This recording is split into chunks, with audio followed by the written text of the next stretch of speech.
Dear friends, the other day I came across uh, this post by Elon Musk about global fertility rates.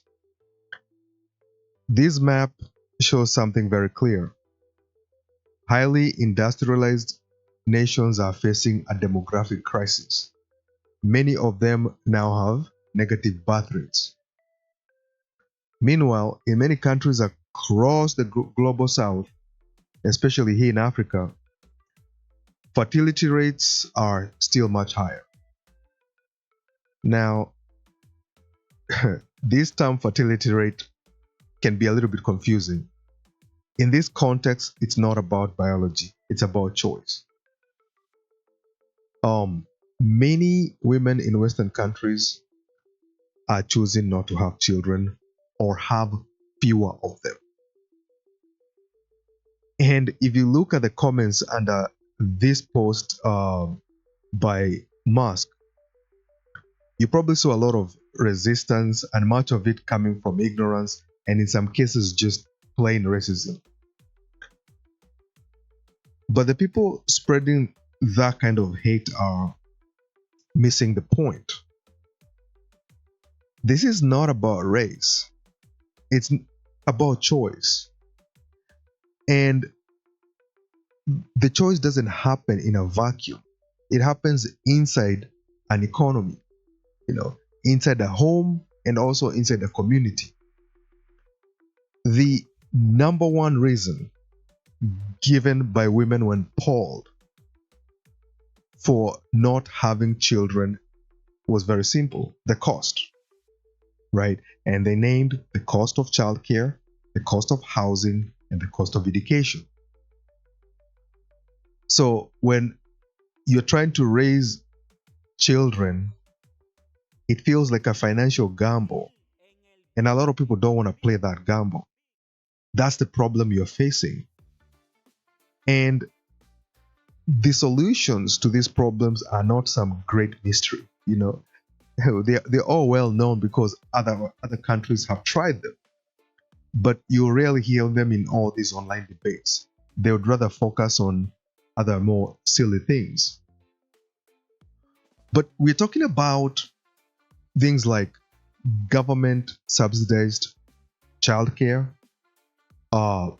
proper maternity and paternity leave, and other real benefits for new parents. Policies that many countries, including some right here in Africa, already have in place.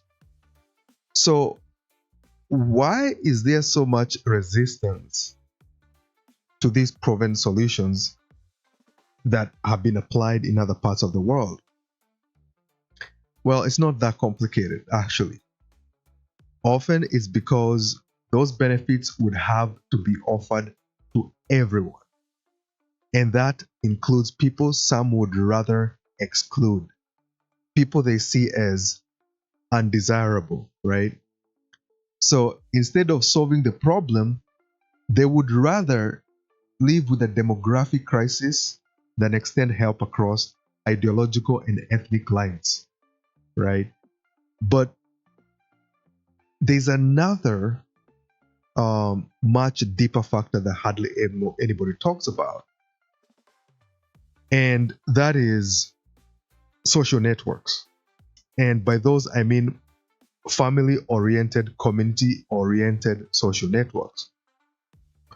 One thing that many Africans have that others may not is a strong built in community structure. For example, if I'm not home, I can name at least 10 people who would gladly look after my kids, right? This kind of social safety net gives women a sense of support. You have no idea how important it is to know that you can go to work and somebody else can take care of your child. And it makes the idea of having children feel a little bit more possible, because you're not raising them completely on your own, right? The opposite is true in many high income nations, like Japan is the best example. That would be a video for another day. And also in many parts of Europe and in North America, that even when government help exists, the social and family networks have been completely cut off. I'm not sure what happened in the past that did this. I have my own guesses, but once again, that would be another video for a different time. So people live isolated. If you have been there, you will see it. People live isolated. Everybody is suspicious of their neighbor. Family bonds are not insisted upon by the society. And that sort of isolation makes parenting feel incredibly hard. And most of you can understand what I'm talking about. So I mentioned choice, right? So what does all this mean for choice? It means that if your government truly wants to give people real freedom of choice, they need to treat child rearing as a public good. This means a whole change in philosophy, right? Talking about affordable childcare, family leave, housing stability, all these things, they are not handouts. They should be looked at as investments. And these investments would make it possible for people to have families without going broke. This is not difficult to understand at all. And just as important are cultural and community support, right?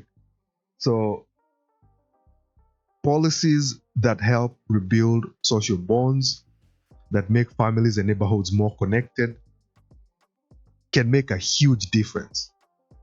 And obviously, that's you're assuming you're giving the government a lot of power. I understand that. But you should also remember that that's a principle you can sacrifice. I personally believe that. That's a principle you can sacrifice to save your population. Because at the end of the day, the decision to become a parent is deeply personal. But those personal decisions are shaped by very public realities. This should not be taken as anything else but something the whole community should be together to work with. So when homes, communities, and governments make parenting feasible instead of impossible, people's choices truly become their own. And at that point, a lot of women, if you talk to them, they would love to have children, right? They would have to love to have children, but they cite very many reasons, most of them very material, that stop them from doing that. So my advice is, instead of arguing online or spewing hate towards other countries, maybe we could try a little more understanding. The real solution is not from criticism. It's not going to come from criticism. It may, I'm just saying, it may come from building stronger and more supportive communities for everybody. For everybody. And you cannot sideline one group or the other. You have to try and provide for everybody. But that's all I wanted to rant about today. Thank you for watching. And please like and subscribe. It's free and it helps our channel grow. Thank you, my dear friends, and see you next time.